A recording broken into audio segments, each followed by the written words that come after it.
పసిడి ప్రియులకి good news అనే చెప్పాలి. మనం గత వీడియోలో కూడా చెప్పుకున్నాం.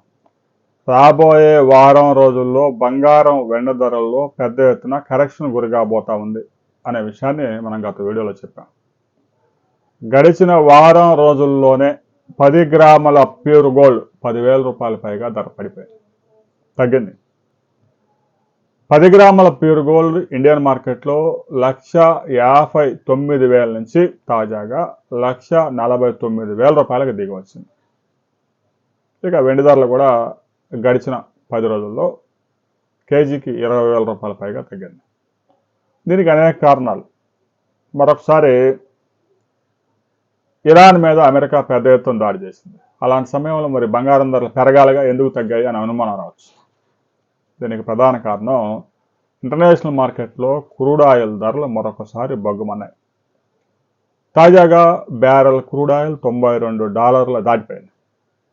భారతదేశంలో కూడా లీటర్ పెట్రోల్ 117 రూపాయల నుంచి ప్రీమియం అయితే 127 రూపాయల దాకా అమ్ముతా ఉన్నారు. మరొకసారి పెంచడానికి సిద్ధమవుతా ఉన్నారు. ఇప్పటికే గ్యాస్ ధరలు 4 సార్లు పెంచారు, 5వ సారి పెంచడానికి రెడీ అవుతా ఉన్నారు. ఈ విధంగా ఇంధన ధరలు మండుతూ ఉన్నాయి. దీనికి తోడు యుఎస్డి అమెరికా డాలర్ మరింత బలపడడంతో బంగారం దిగి వచ్చాయి అని విశ్లేషకులు చెప్తా ఉన్నారు. దీంతో పాటుగా ఇప్పటికే బంగారం ధరల పీక్లో ఉండడంతో సామాన్యులు, మధ్యతరగతి వారు, ఎగువ మధ్యతరగతి వారు ఎవరూ కూడా కొనే పరిస్థితి లేదు. దీంతో సేల్స్ దారుణంగా పడిపోయింది, డిమాండ్ తగ్గిపోయింది. సెంట్రల్ బ్యాంకులు కూడా పెద్ద ఎత్తున కొనడం మానేసి అమ్మడం ప్రారంభించారు. దీంతో బంగారం ధరలు దిగి వచ్చాయి. మరికొంత కరెక్షన్ కూడా గురైన తర్వాత బంగారానికి, వెండికి సపోర్ట్ లభించే అవకాశం ఉంది.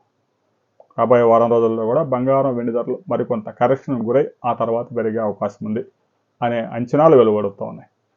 వరల్డ్ గోల్డ్ కౌన్సిల్ రాబోయే 2-3 రోజుల్లో ఒక రిపోర్ట్ రిలీజ్ చేయబోతా ఉంది. ఆ రిపోర్ట్ వచ్చిన తర్వాత మరిన్ని వివరాలతో మరో వీడియోలో మనం కలుసుకుందాం.